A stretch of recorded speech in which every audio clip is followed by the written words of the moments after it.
Đây là cầu Thạch Bích nha các bạn. Cầu Thạch Bích bắc qua sông Trà Khúc về đêm. Cái cầu đây ở Quảng Ngãi đầu tiên mà có đèn ngộ, đèn buổi tối đẹp như thế này nè. Có thể là cầu năm sẽ gần khánh thành rồi các bạn.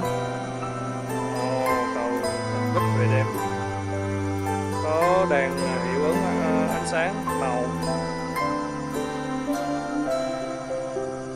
Lần đầu tiên ở Quảng Ngãi có một cây cầu mà có bóng đèn sáng đẹp như thế này. Cầu được nối từ thành phố Quảng Ngãi qua Phi Sơn Tịnh. Nó vậy cho các bạn dễ hiểu. Thì đúng ra là nó cũng bên đây là nó đã nhập vào thành phố Quảng Ngãi rồi. Nó thuộc phường Trương Quang Trọng. Nói bên kia là phường Quảng Phú là phường gì ta? Bên kia là Quảng Phú. Quảng Phú qua phường Trương Quang Trọng. Đầu cầu bên kia là ngay chỗ bờ kè sông Trà Khúc. Là mình đang nhìn xa xa là hướng bờ kè sông Trà Khúc rồi các bạn. Một dải sáng đó, chợ đêm đó, mình đang rê máy xuống khu chợ đêm, khu chợ đêm. Phía trước là khách sạn Thiên cái gì nó mới đổi rồi đó, Thiên Ấn sạn Thiên Ấn. Rồi khu dãy chợ đêm có những quán nhậu bờ kè.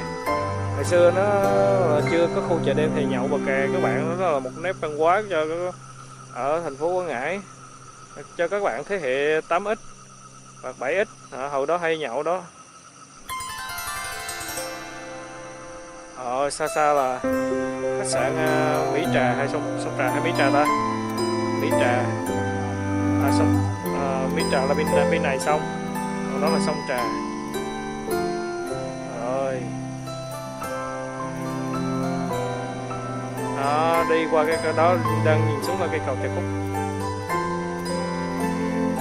Hướng là sẽ đổi cây cầu Trà Khúc 2 dưới đường quốc lộ, đường tránh thành cầu Tam Thương. Vì chỉ có chữ Trà Khúc mà thêm số 1, số 2 thì nó mất đi cái thương hiệu cầu Trà Khúc.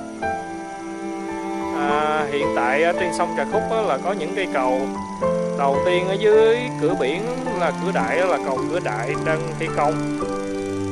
Nó đang thi công phần trụ và phần dầm. Rồi tới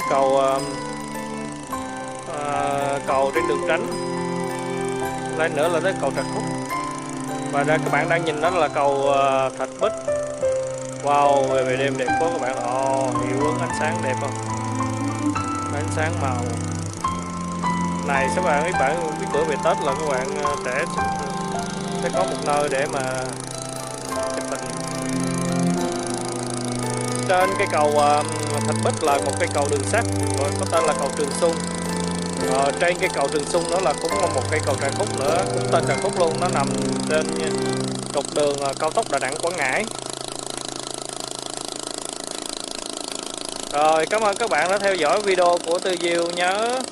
Các bạn nhớ đăng ký kênh, chia sẻ video, giới thiệu và bấm like.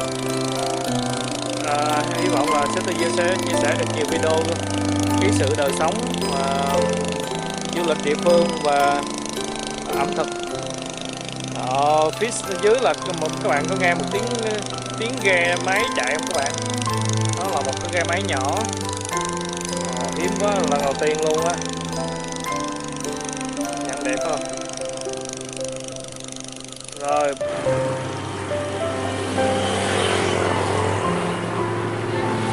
Đây là cầu Thạch Bích các bạn. Cầu Thạch Bích về đêm.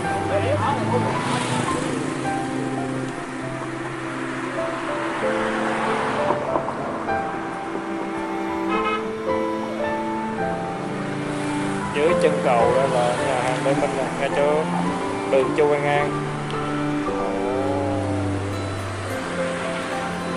Bắt đầu qua đây là tới bờ kè.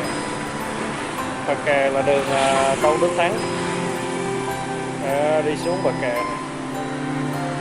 Xuống có nhà hàng ăn uống. Đi xuống tiếp. tới khách sạn Thiên Ân Hotel. Rồi tiếp theo là đi xuống nha, chắc là khu Lilama. Ok, tới khu chợ đêm.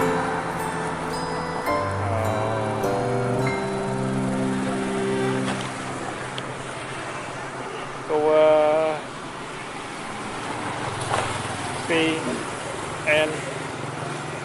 PT. Ok, rồi khu chợ đêm.